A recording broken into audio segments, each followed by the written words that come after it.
Okay, so we are recording. All right. So today we're going to talk about email, which we've talked about before, but it's something we all use all the time. And we all have different approaches to it. So let's see if I can see everybody. Yeah. So this is a question. How many people, it's several parts. Number one part is how many people use Gmail? One, two, three, four, five, six, seven. Okay, so that's like maybe 50%.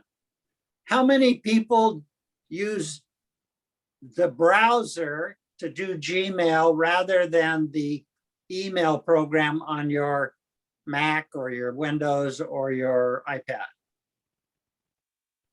So not too many people use Gmail on the browser. So that's good news, I think, for me, because I don't use it there either, and I wouldn't be able to explain it to you. I was fooling with it this morning. What stimulated this was somebody wanted to know about how to flag emails, and I couldn't find a place in Gmail to do that. I'm sure it's there, but it's like everything. If you know how it works, it's real easy, and when you don't know how it works, it's real hard. So I was stumbling around over there and just before the meeting, and the good news is when you're running what we call email client on your iPad, I think it seems to me it works much smoother than on the browser Gmail, because they're different. I mean, they got the same information. All your mail is the same. If you go to Gmail online at the browser, it's all the same mail, but the program that's running it is different. So there's different features. Mm-hmm. And of course, I'm familiar with the one on iPad and also on my Mac, which if you have a Mac and an iPad, they're very similar. The other thing, well, they sync up in Google too, but if you have a Mac and an iPad, your mail will be synced up. So if I send a message on my iPad, it shows up on my Mac. If I delete a message from the Mac, it gets deleted on the iPad. So that's good. That's good. So you don't get in this thing where you got different emails in different places. Okay, so here's the one we're going to have a sort of a booby prize today. How many messages do you have in your inbox? And I'm going to start. Now I have to admit I cheated a little bit because I did clean it out, but I didn't clean out that one. I have 20 messages in my inbox, and 2 of them are set up for a test for this class. So basically I have only 18 messages in my email box. Now you may not know because there's too many to count. So let's say Christina, you're muted. She's got 5. Oh. Wow. She wins the prize. Uh-oh. No, Margaret. How about you, Margaret? I think it's several hundred. Okay. Well, that's being honest. Yeah, because when I go there sometimes, it has gone back to 2018. Okay. We'll talk about that. I'm glad you brought that up, Margaret. Bob, you're muted. You're muted, Bob. 0. Good job. Oh. Does that mean you don't have any friends writing to you, or you just got rid of them all? I just delete them when they come in. Boom, boom, boom, boom, boom. Good. Well, that's what we could all try and be like that. So yeah. I thought 20 was like, oh, I'm going to win the contest, but obviously some people are more compulsive than I am when it comes to email. But that's one of the things we'll kind of talk about today. We'll talk about how to clean up that email, that inbox, and we'll also talk about creating mailboxes, and we'll talk about flagging emails, And what else could we do along that line? I'm just thinking. Well, we'll cover if and when we get to it. So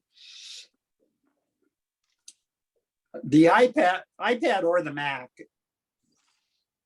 are really good. It's a really good email client. And again, it goes back to what we said before. The reason it's such a good email client is because it's written by Apple for Apple.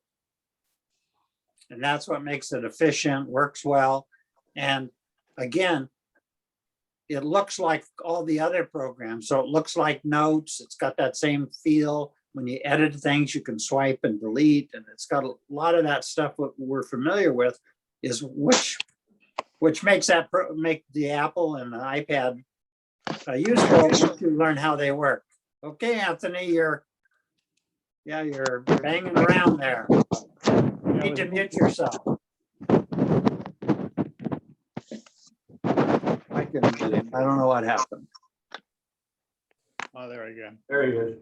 I'm going to mute you, Anthony, because you Okay. can. That doesn't mean you can't come back. I'm just a little bit of scratching going on there. Okay. All right. So yeah, well, I guess I should just get on with it here because I'm really basically talking about what I'm getting ahead of myself a little bit. Okay. So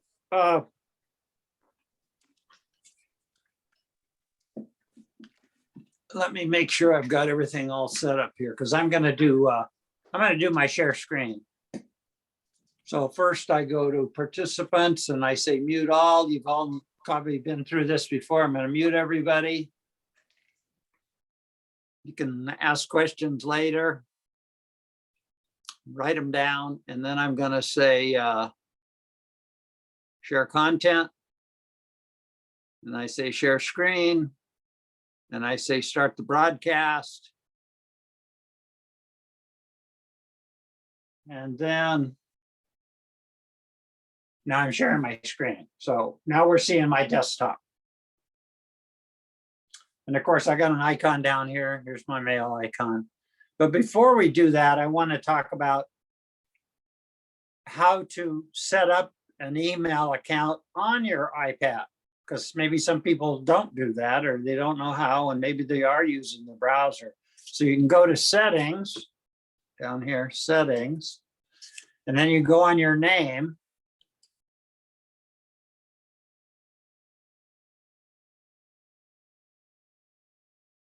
Well, there's two ways to do it. Let's see. Let's do it this way. I go down here to go to settings, mail, and then there's a thing that says accounts. Notice I have 3. So you can have more than one email account. Like some people have an account that they call, Bob Junk Mail. Then when you want to go sign up for one of these accounts and they insist that you give them your email, instead of giving them your regular email, you can say, yeah, my email is bob@junkmail.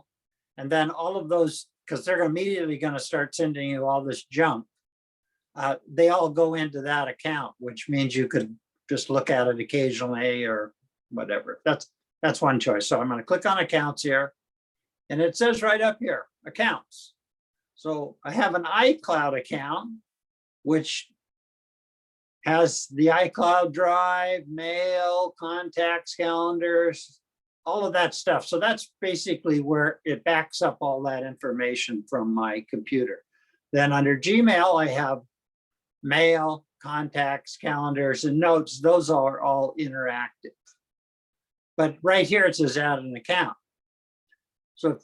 So if you don't have a Gmail account or you want to add, let's say you have an account on your Windows machine, and then you think, well, I'd like to be able to get my mail on my iPad, you go right here and say add account. If I click on that, it says, well, it gives you some standard ones like, do you have any of these? Let's say you had a Google account, but you don't have it on your iPad. let's say you have a Google account and you use your Windows machine to access this, but you'd like to have your Google account also on your iPad. You'd go there and say Google, and then it'll ask you, what's your name, your email address, what's your password, yada, yada, yada. And then you'll wind up having an email account on your iPad. So that's kind of how that works. Let's see what else I got here. Yeah, that's it basically. So that's just something to keep in mind if you want to do that. Okay, so, all right. So anyway, here is my, I got different notes here.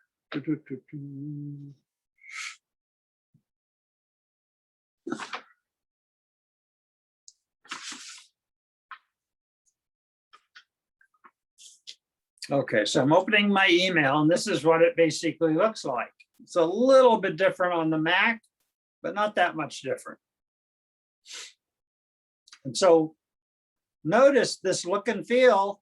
Over here, we got mailboxes. If we're in notes, we'd have all of our folders that our notes go in. And so this is that look and feel. And this is this little toggle where we don't need to see the mailboxes. We want more room to see the message, or we do want to see them for reasons that I'll go into here. So I'm probably at the extreme end, as I've probably got too many mailboxes, as you can see here. And sometimes I duplicate them or I put them on the wrong places, but at least I've got a place to get them out of my inbox. So here's a good example. So here's under Gmail, I've got the credit union. Under that, I've got Visa. Then I've got a thing called important. So if it's really important, I've got 50 things in there that I probably haven't never looked at. So they can't be, at the time I thought they were important. I've got one for read later. And then I have a couple of tests that I'm going to use to show you how to do some editing. And then this is just my own thing. So I got one on Airbnb. I've got one on my iPad class. I got one with art with the little test thing there. I got bills like AAA insurance and my credit cards and Geico, which I don't do business with anymore. I could get rid of that. I've got a list of friends here. I've got stuff under Leisure World and my place in Mexico. I've got insurance stuff. I've got taxes stuff. I mean, the end of the year gets here and all of a sudden you get this email. Here's your tax statement. It's ready to download. Of course, they send it to you like, about a month before you're ready. So instead of what we normally do, I'm going to just leave that there because that's really important. So if you have a thing for taxes, when you get a mail related to taxes, you can just drag it over into that particular folder. Then I got one on air travel and cruising in different countries and so on and so forth. So you can make your own. So basically, I don't know what it looks like when you don't have any at all, but I'm trying to think whether it's at the bottom here. No, I guess I get confused because of my other program. If you go to edit here, then again, we've seen this before. This is the little slider thing where these things can go up and down. You can move them around. Also, you can create a new mailbox. So if you don't have any, or if you got some, but you win a new one, you go up to edit, and then you'll see new mailbox. I go new mailbox, and I say, I probably already got this test. That's gonna wrong keyboard.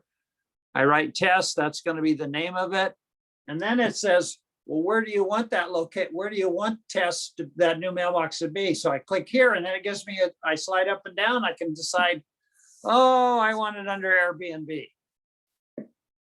So now I've got new mailbox name test. I want it to go in the Airbnb folder. And I say save. And then in theory, if I go down here to Airbnb, right under Airbnb is the test folder. So if I get some message relating to Airbnb, I can just drag it right in here, and then I'll have it for, future use. So that's basically how it works. You kind of play around with it. You can't break anything. If you do a wrong one, you can always, like you say, you could go, that's done. You could say edit. Hold on, done.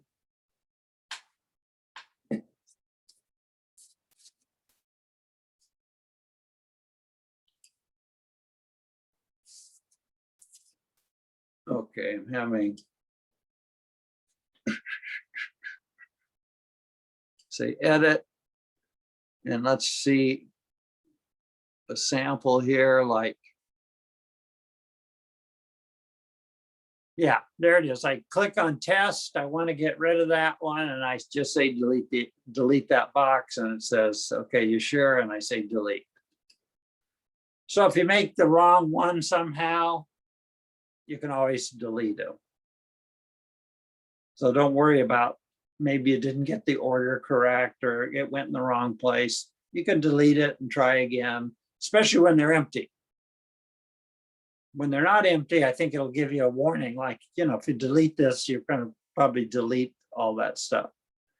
Now, Margaret mentioned something about, oh yeah, I've got messages back to 2000, blah, blah, blah. Well, one of the things that's not commonly known is that emails are stored on what's called a server.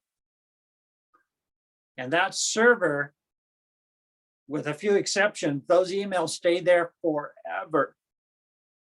The good news about that is, and I've used it before, again, I'll just make up an example. So, I had a guy work, a painter painted my house, and 5 years went by, and I decided to paint the bedroom another color, and all I couldn't remember his name was Jose. That's all I could remember.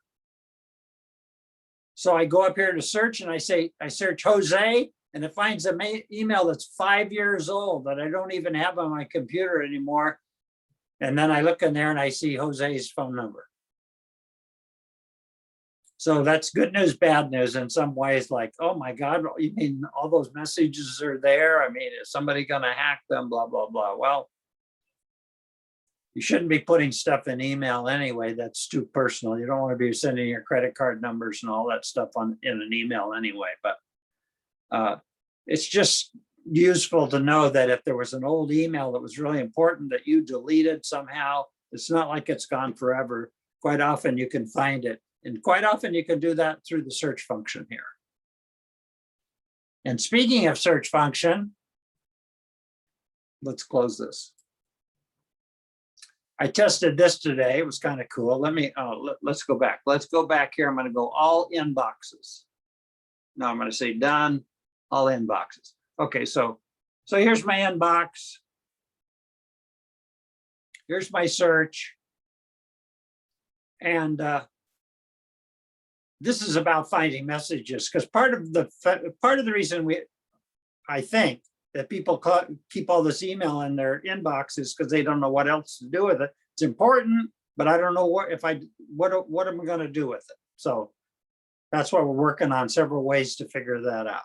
So let's say you got 500 messages in your email box, and you don't know, you can't remember the details, but for some reason, it was about a trip, and you know that the word Dresden is in that message.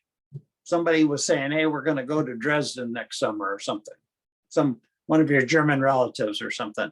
So I go over here, I hold my finger down on this microphone. Now, I only did this once, so let's hope it works. Hold my finger on the microphone, and you should see down below a little squiggly thing, which means it's kind of listening.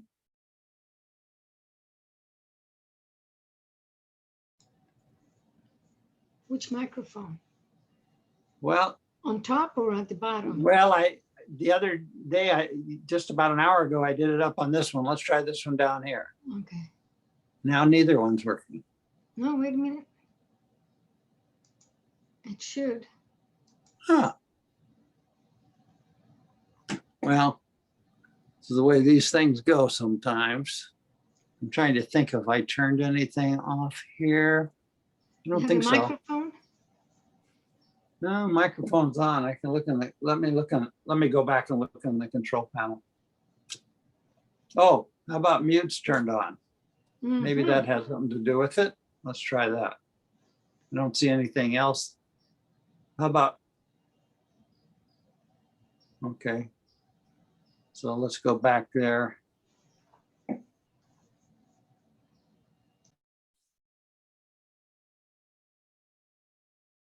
Oh, come on.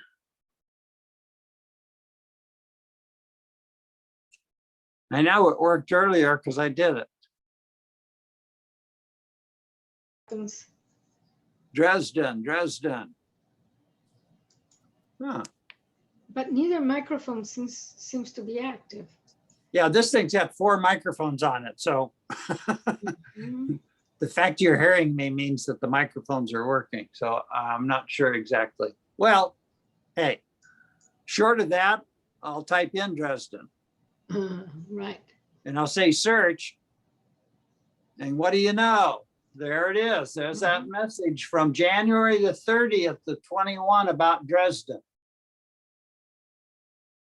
And other messages where maybe Dresden got mentioned. But that's a good example of if you just can't give it up by cleaning up your email, your inbox, like, oh, I'll never do that. It's just too much work.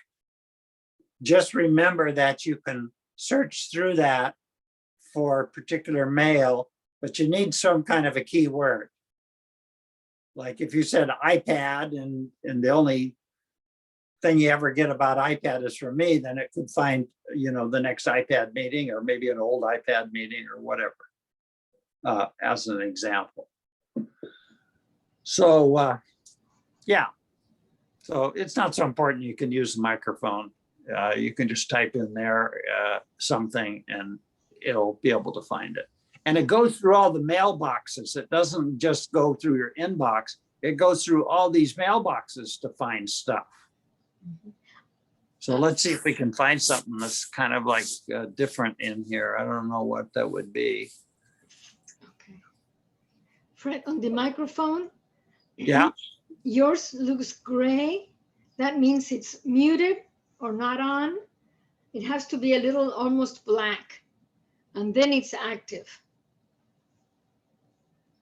Yeah, I don't know. I don't see the microphone in my control panel. No. Yeah, like you say, the fact that you're hearing me means Yeah. that the microphone's working. Yes, in your computer, yes, but Yeah. something is off on the mail. Yeah, why the mail's not doing it, I don't know. I Maybe don't want to spend. because screen Yeah. share? Maybe because you're on screen share. Could be. Yeah, it's possible. Yeah, that's entirely possible. You're right. Because I wasn't earlier. So that's probably the reason, because maybe in screen sharing, it just doesn't work like that. So that was just a little trick thing anyway. Like I say, most of the time you could just, do a regular search. Let me see here. Oh, that's the wrong one, wrong information.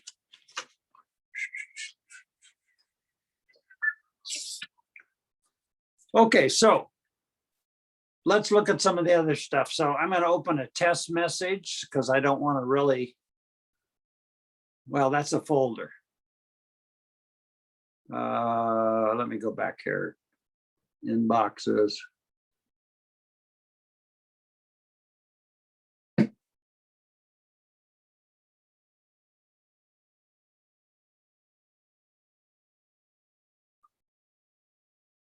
Okay, here's a notice that Irene joined the meeting. So that's, that happens when you sign in sometimes and all that. So let's suppose I want to move that message someplace to iPad class, for instance. I think this folder up here is a move message or move to important. So again, if you're kind of, mail's coming in and you're busy and you're getting ready to go do something else and you see that and you say, oh man, I want to respond to that, but it's really important. You could click up there and say move to important, or you can move the message to one of your folders that you created. So I'll go down here and say, I'll put that in iPad class, and bingo, now it's out of my inbox. And now if I forget where it is, I'm going to test it. Irene, search. There it is, Irene, right at the top. So that's how fast that is. So it came in, I moved it to the box, and then I immediately tried to look for it and I found it. So that's just how you can, you can get through this kind of stuff. All right, let's see what else we got here.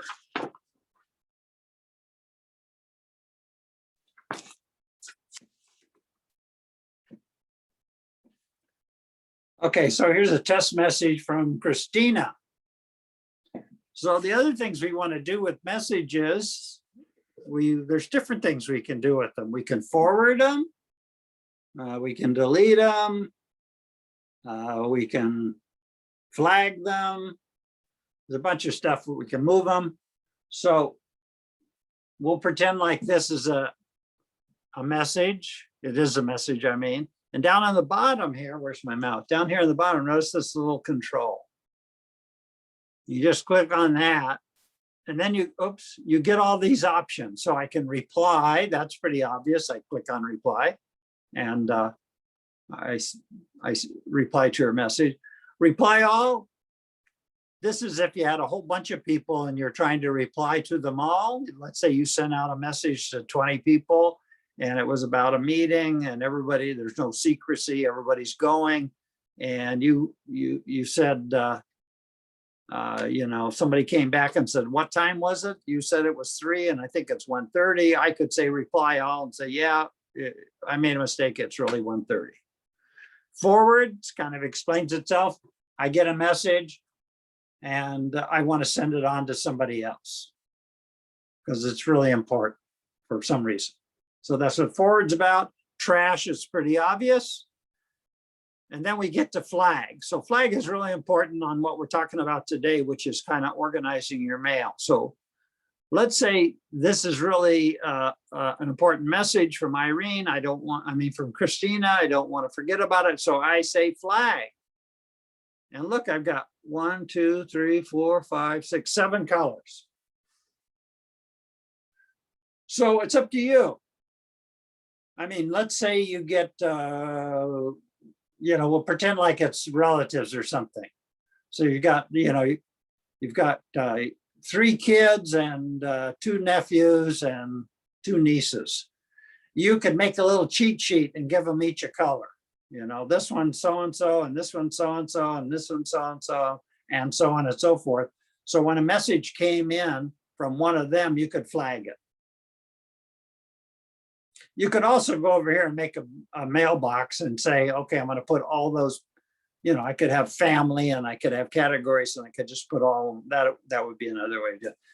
So that's probably not the best example, but that's one thing you could do with flagging.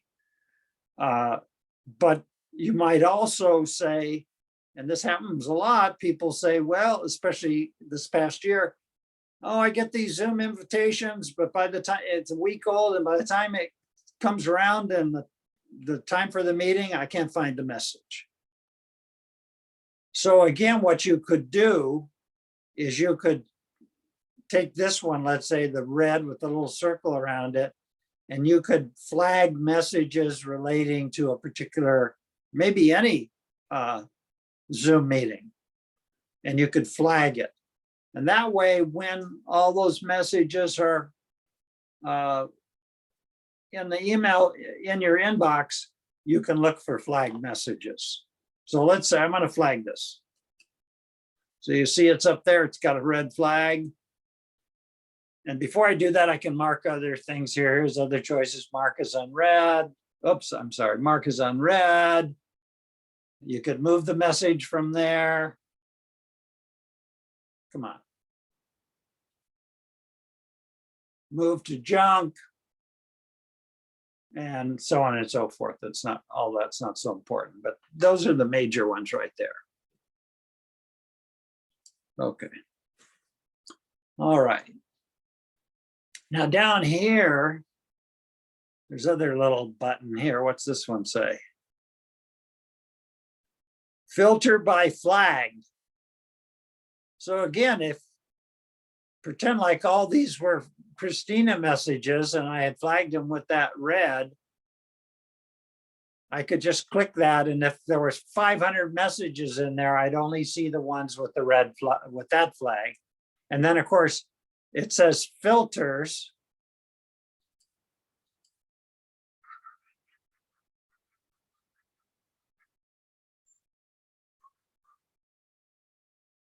The reason I'm pausing here is I'm trying to remember, I haven't done this part for a while.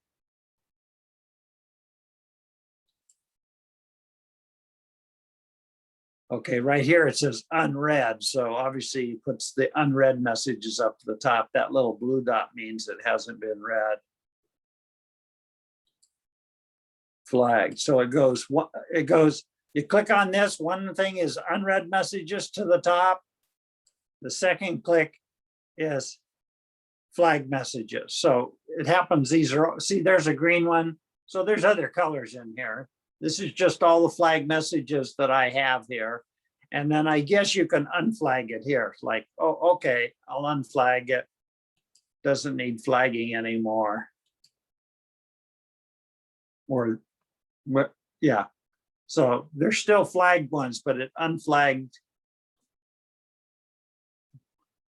Well, it looks like it unflagged ones more. Well, no, now it's showing messages that aren't flagged. It's just showing all my messages. So that's basically how the flagging works. And then of course we've got edit up here. So this comes up as an issue sometimes. Somebody says, oh, I got 500 messages. It's just too much work. I'm just not gonna, I have to go there and say, delete this message, delete this message. Well, if you go into the edit mode, you can select the ones, click, click, click. I'll say that one because that was a test. This was today. I don't have many more. I can do that one. And then I got the choice of marking them, moving them, or trashing them. So in this case, I'm trying to clean out my inbox, so I say trash. So this will allow you to, select a number of messages at a time to delete. Okay, let's see.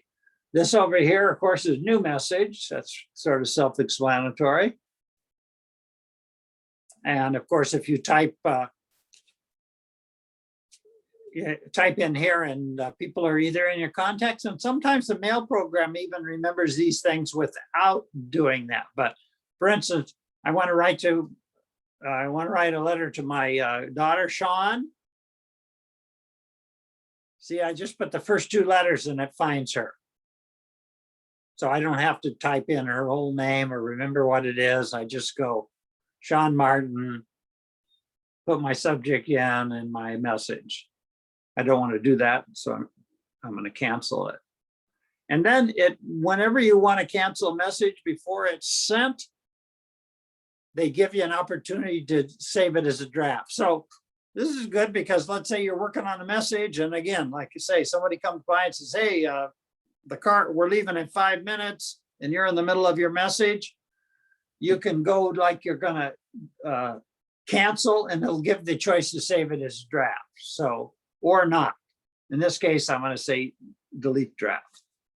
And then it'll wind up over here. There's a section for draft messages over here in your box. That's where all the drafts go.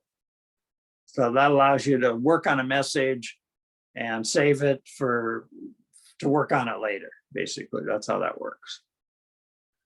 And the other thing I want to mention here, which we've talked about before, when you send a message to a group of people, unless it's a very small group, like it's just immediate family members or something, come on over to grandma's house for dinner Saturday. But if you're working with lists like I am, and maybe some people that are in clubs, so you put your name in here. So what you do is you send a message to yourself. And then you click on this little button here, and there's two choices there. One's called CC, that stands for carbon copy. And this is when you want to send that same message to somebody else. And so you could put their name in there. But there's a third option, and that's called BCC, and that's called blind carbon copy. And this is really important. If you've ever been in a group and you get a message and it lists everybody in the group's email address,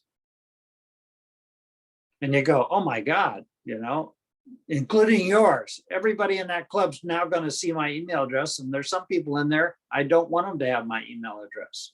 Only the secretary or whoever the officer is has that. It's kind of private information. So if you're that person that sends that list out, make sure that you send it out under blind carbon copy.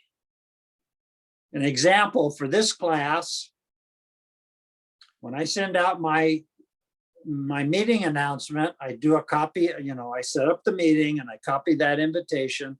I start a new message. I put it down here in subject. I paste it in there. I send I put my name in there. And then I have a notes folder that's got the iPad class mailing list. And I go in there, I select all those. I copy them and I just paste them right in there. And then everybody gets a copy of the message, but in theory, you don't see other people's email addresses. It's not infallible, but it's just good etiquette. That's all. If you mess it up, well, somebody will remind you that you messed up. It happens to us all. Sometimes we, hit the wrong button, and all you can do is sort of apologize.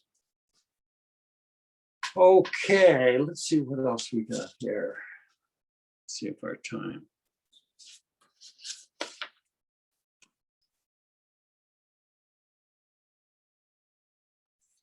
Okay, I think that's enough of mail for the moment. I want to just look at a couple other things sort of quick here that I just sort of ran across, and I had some issues with myself. That's under, it's under settings. And one of the things is display and brightness.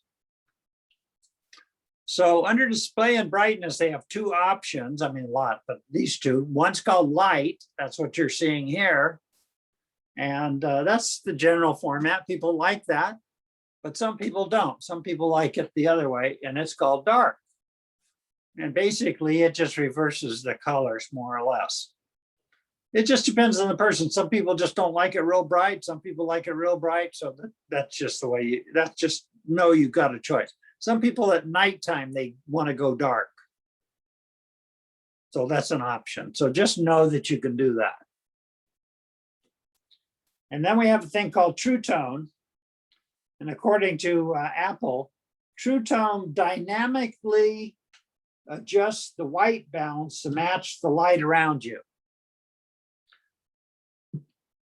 I mean, it says brightness, and that's true. But there's also a True Tone thing that you can turn off or on. I leave it on all the time. So this is brightness. Less brightness, more brightness. So I keep it somewhere in the middle. As you saw earlier, when you're on your home page, you can go to control panel. I think you can go to control panel. You can also adjust brightness here. This is actually faster. But know that you can do that here. There's another thing called night shift. See, mine's set up from 7 in the evening till 6 o'clock in the morning. Now, according to them, night shift automatically adjusts the colors of your display to warm, which is on the red end of the spectrum, to away from blue.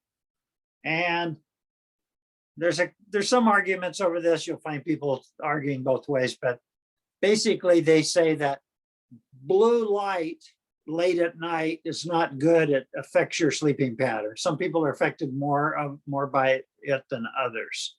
So if you use your devices late at night and you have a little sleep and you seem to have trouble sleeping, well, think about putting on night shift then. And then you can adjust it. Like, see, this is more warm. See, this is what they call the blue side, color temperature. And they say less warm versus more warm. So you find one that you kind of like, and then it doesn't stay now because it's not set up to be effective until 7 o'clock. And also it says you could manually enable it also over here. So when I say manually, that means now it's working. I can make that adjustment right now. I think otherwise it won't won't take effect until like 7 o'clock. Okay, let's see what else I had here. I thought it was in here someplace. Oh, auto lock. So this is automatically lock and unlock your iPad when you close and open the iPad cover. So turn that on. I don't use this myself too much, so I'm trying to remember. Auto lock is. Yeah, the 2 minutes. That's right. Yeah, thank you, Christina. I mean, people that have a special, well, it doesn't make a difference for it, but with the home button, people complain, look, I walk away from my machine for 1 minute and I got to put my code in again. Well, the way to do that is to go in here and say never. So that's never required because you're at home. What do you care? There's nobody looking over your shoulder. So just set it for never, and then you don't have to fiddle around with that. That's the way I have mine set. Mine, and Christina has, we'll ask her to do a show and tell here in a minute. She's got the new top of the line iPad Pro. I'm jealous. I may have to go buy one. Wait, I can't do show and tell yet. Okay. Well, I'll do tell. And then later you can do show. The other thing they have down here is what's called text size. So if you have trouble seeing letters here, we've got settings. You could make them smaller or make them bigger. Obviously, the bigger they are, you can't see as many at a time, but if you've got really good eyesight and you like to see a whole bunch of stuff, you can make it smaller. So that's what that's about, text size. So find one that works for you. Then bold text. You can even, not only can you make it bigger, notice mine's turned on bold. Watch over here. Where's my mouse? What happened? Battery went dead. Anyway, over here on the left, watch that. And when I say turn that off, see how the text got skinny? Bold. So again, it's just a personal preference. If you like these nice little skinny things, it's easier to read or whatever, then do that. If you like it bolder, do that. And that's the way I do it. And then we've got display zoom. So this is what they call standard and zoom. So this will work on your home page. If you like it standard, you can do standard. If you do zoom, everything gets bigger on your page. So maybe at your home page, you got a little phone, it's hard to see it. See your icons, you might want to go into zoom mode. If you want to be able to see more stuff on the screen, then you want to stay in standard. That's basically how that works. So those are things we don't, we kind of lose sight of them because we don't really fool around with them very much. And I forgot why I went there the other day for something. I think it got turned on dark oh, I guess it was before 6 in the morning. So I woke up early and I turned on my iPad or something, and it's on dark mode because I've got it set up that way. Okay. All right. Let's look at we're pretty well on time here. Let me go back to the meeting. And I can stop sharing.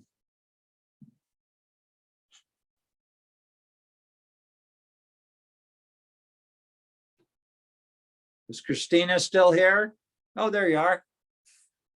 You want to unmute yourself and talk about she has the 12.9-inch iPad Pro 2021. You're muted, Christina.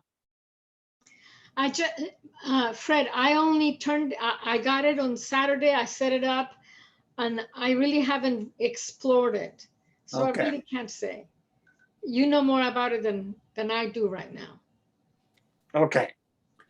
So I have the 2018 version of this 12.9-inch iPad, and they're obviously a new one.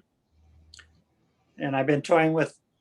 I probably would have bought one, except when I first checked, it was going to be like 2 months before I could get it or something. I thought, oh, I'll just wait. I mean, it's not like it's the only. This iPad worked great. Yeah.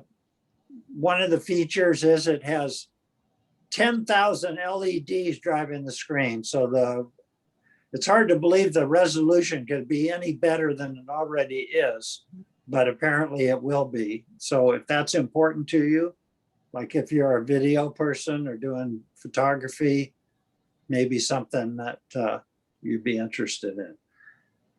Am I recommending it?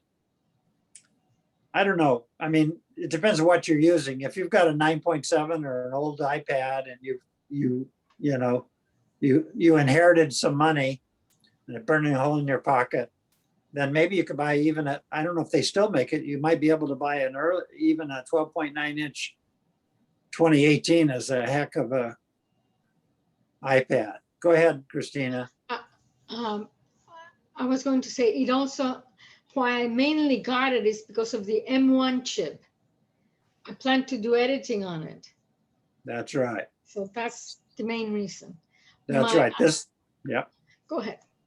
So this is what we call Apple Silicon. So somebody else was making Apple's chip. They were using Intel chips for a long, long time. And Intel just couldn't get their what together. I mean, they were behind 2 generations in chip making.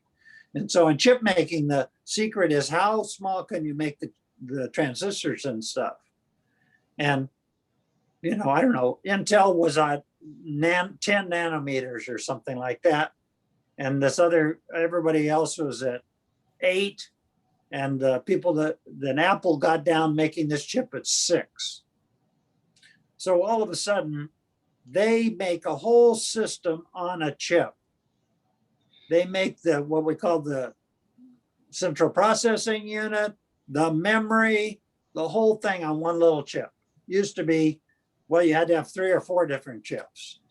And instead of requiring power like in an Intel chip of like 40 watts to drive the darn thing, the M1 chip takes like 5 watts. It's got like 18 hours of battery life. It's like, it's the fastest chip around it's just about faster than any other chip you can buy in a computer, And I bought the new iPad Air that had the M1 chip, and they're putting that same chip into the new iPad.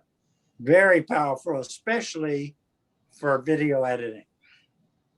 But it's just good all around. I mean, you can just click on the tabs and open tabs all day long, and you'll never see the little spinning wheel or anything. That thing, boom, everything snaps right open. It is just amazingly fast. Scrolling, No. it's just really, really powerful. So It's got 4 microphones on it, studio quality microphones. I think the new one's got more cameras. The mine, I think, only has 1 camera, but I think the newer one's got 2 or 3 cameras. Like Christina's got several on her phone. So you get standard, wide angle, telephoto, something like that. I think the new iPad has that. So that's a nice feature. And there's many more things, of course. And I think it comes with standard memory is larger. Yes. I forget exactly what it is, but whatever they used to come with, they double that memory. Mhm. So it's got all the latest bells and whistles. And I was thinking about it today. I thought, well, I almost did it today and I forgot. I think I'm going to call up and see if I can just go down to the store and get one. Because I could order it online, which is how I got my iPad Air M1. I got that online because the stores were closed. And I've already told the story about 10 times, but I traded in my 2015 or 2016 MacBook Pro and they gave me $480 on the trade-in. And when I checked about upgrading from a 2018 iPad to the 2021, they're going to give me $480 for this iPad on the That's trade-in, good. which is I thought, well, it's $1,100. So, for a little over $500, I can have the brand new one. Yeah. So I was really tempted. One thing I would say, Christina's really computer literate, so she's okay. But for most of us, including myself, well, not always, because during COVID you couldn't do it. But if you're going to buy a new Apple device, they hardly ever discount them. Maybe $50. But trust me, for $50, you want to go to the Apple store. If you're buying a new device, you got an old iPad and you're going to go buy another iPad, take your iPad with you. Write down your Apple ID and your Apple ID password. Figure that all out before you go, because sometimes people forget what it is because they don't use it. But figure that out. Put that in your pocket. I got my iPad ID and my iPad password. You go to the Apple store and you say to the guy, I want that one there, whatever that one is. And he'll say, yes, ma'am, we'll go wrap it up. We'll bring it out right away. And you say to him, that's fine. I want all of my data from the cloud installed on the new device.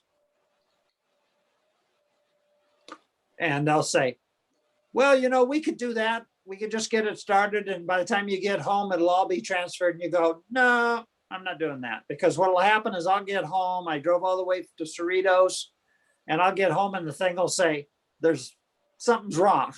And there I am. I got to drive all the way back to the Apple store. They got a little table there with the Genius Bar person. You sit down there and they just go through the whole thing. And then you just sit there and they put all the stuff on there and all of a sudden it's, oh, there's my new iPad. Got all my stuff on. Don't leave the store until they fix it. I mean, I even had one time, I think they said, I forget, but they may have, I'm getting confused, but they might even say, well, it'll take 20 minutes. Well, I'll go get an ice cream and I'll come back or something. But just relax and you'll be much happier, because when you get home, it's not rocket science. When you turn on that new machine, it's going to say, who are you, blah, blah, blah. And then eventually it's going to say, do you want to treat this as a new machine or do you want to populate this thing from an iCloud backup? Go ahead, Christina. Or your other iPad. It gives you the option. From your old iPad. Yeah, that's right. Because you may Or have your other, iCloud you don't want to backup put or from own. you don't want your Mac account on there. You want your old iPad. Yeah. stuff. Emily has a question, Fred. Fred, Yeah, go ahead. Emily here. Yes, Emma. Yeah. I was thinking to buy an iPad in the future, maybe the end of the year, but my iWatch kind of I cannot match that, so I miss my iWatch a lot. So I have a friend works in the Silicon Valley. He can get 15% off for me. But instead, I went to the Apple store.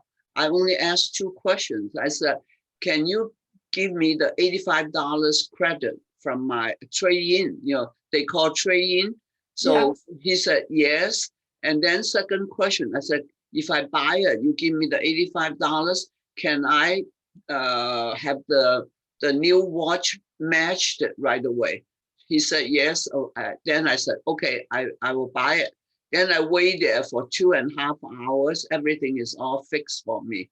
Then, you know, it's pretty cold there in the store. So you better wear a long sleeve or wear a jacket. But I was freeze for 2.5 hours waiting for my iWatch. But really worth it to go in to get the discount. Maybe when I'm ready to buy the new iPad, I will ask them for trade-in too. You know? Yeah.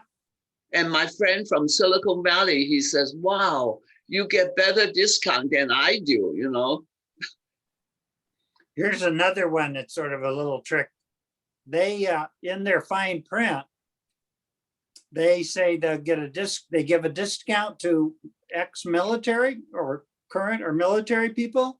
And I think they also have an educational discount for like teachers. So when I go in there, I always say, you know, I'm a retired government employee. I don't even specify unless they ask me. And they immediately knock $100 off usually. They're just looking for a reason to give you a break because I mean, the goddamn things cost so much anyway. They're making so much money. So it never hurts to go in there and say, not me, baby, but Mara, say, oh, I was a teacher for many years. You know, they don't ask you from, oh yeah, what did you teach and where's your degree? And not, they go, oh, okay, $100. So, and it never hurts to ask. They can always say, sorry, no. Go ahead, Margaret. I have 3 what I think are very quick questions. Okay. Let me just say that See's also gives a discount. See's chocolates to government employees. Oh, good. Okay. Thank you. So I can't see on my iPad the search factor you mentioned or the new mailbox to get one. And the In the third mail, one, in the sorry. mail. Right. Okay, you don't see the search thing above the like inbox or anything. That's right. I don't. Do you have what vintage is your iPad? Oh dear. I think it's 18. That's not very, yeah, that's not very old. So the first thing I do when people have, you know, an issue like this is, let me share screen again. And that was another thing. I lost your screen completely. Yeah, well, yeah, I'm back in gallery view. So I'm going to go back to share screen for a second here.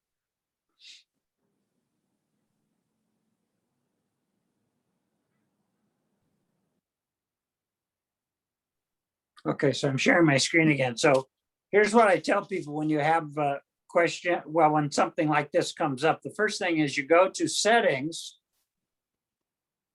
and then you go to about, and it tells you exactly what model you have. You can see I've got iPad 12.9 inch 3rd generation. And then you can look at the software version, and I have 14.51. I'll explain that in a moment.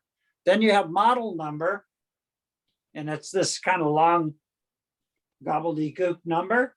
But if you click on that number, boom, it turns into 5 digits, A1876. So if you, that's good to know if you want to ask some question about what happens on a model A1876 rather than that other goofy name, you can use that. And then below that's your serial number. Now, one more. If you go back and it says software update, you can check and make sure that's on. Because it could be, sometimes these issues are because your software is not up to date. Normally you get a warning, which I'll explain in a minute. And so as it turns out, there is an update on mine. It says right here, the 14.6. So I need to do that. So of course it's one of the choices is download and install. It'll tell you you should have your charger plugged in because they don't want to start doing an installation and then have your battery poop out in the middle and then cause issues. So usually you just plug that in, you say download, install. It doesn't take that long, but don't do it while you're in the middle of something. What was the very first thing you said? Hit something when you've gone after settings. Yeah, okay, so I'll go back. You go to settings Yes. and then you go to settings, you go to settings and about. About. Now, I don't have an about. Wait. Fred, you forgot. You go to general Ah, and then you click about. Oh, I'm sorry. You're correct. Thanks, Christina. Uh-huh. So Christina's right. You go to general and then about is under general. When general opens, you see this screen. Yeah. So it's actually general first and then, About. yeah. I don't even know how you go back the other way. It seems like it opens in general, or am I just imagining that? No, yeah, I think it opens on the last tab that you were at. I see. general. Okay. So it's the sequence is general and then about, and that's where you get the information about what model you have. And if you click on the software, right now, the current software is 14.6, but if you're anywhere near that, I don't think that would be what's causing the issue you're having. I've got A1490. Yeah. Oh, No, that's model. the model. Right. Serial number. That's No, we want to know what software version you have. and the model number. Software version 12.5.2. Yeah. 12.5.2. Yeah. Okay, so you have quite an old version, and it could be that's Oh. probably the reason that you don't have that. Now, if it's not asking you for an update, it could be that that's the highest version that'll run on your iPad. In which case that maybe you don't have some of these new features. Yes. Thank you. Yeah, and that's probably the reason that, and there is a whole chart where you can figure all that out, but generally Okay. And the other Yeah. thing, which I hope is quick, right near the beginning, you talked about being able to set up almost a fake special inbox where sort of junk stuff would go, but it wasn't called junk. Yeah, so that is under mail settings, mail settings, and then mail, and then accounts, Accounts. How is it? and then it says add account. Now, you can't create an email account here, I don't think. You have to go, if it's Gmail you're using, you have to go to Google and set up a new account, and you could say, Margaret Junk at gmail.com. And that was how you would create that account when you don't want to give people your real regular account. You literally use the word junk when you're telling somebody your address? Well, you don't send it to anybody. You don't send it to your regular people you communicate with. You just send it to, because these are what we call bots. You send it as no person's actually seeing it. Yeah, you can call it anything you want, just so you remember that that's the one I use when I go to some website and they say, you can't see these 20 beautiful recipes unless you sign up. There we go. Well, that's useful. Thank you. Yeah, so you use that. I don't have one, but a lot of people do use it. The other thing, I'm glad you mentioned it, it reminds me, is that I just cleaned mine up, but if you're getting a lot of,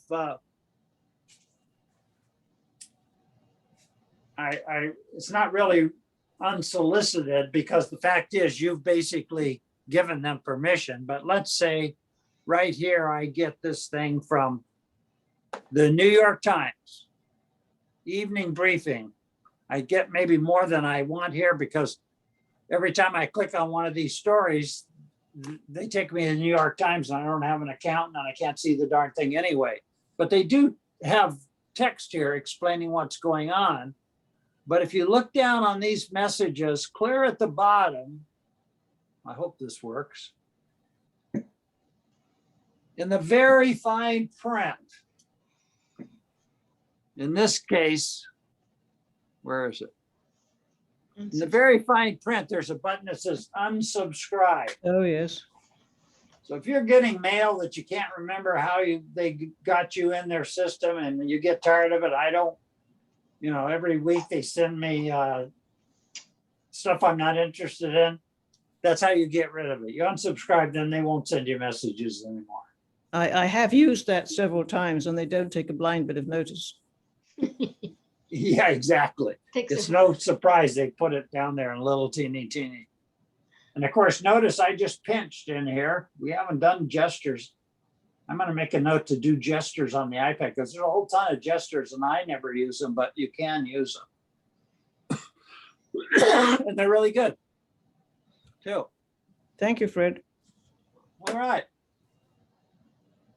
Okay. Well, you got a little 10 minutes extra of your money's worth today.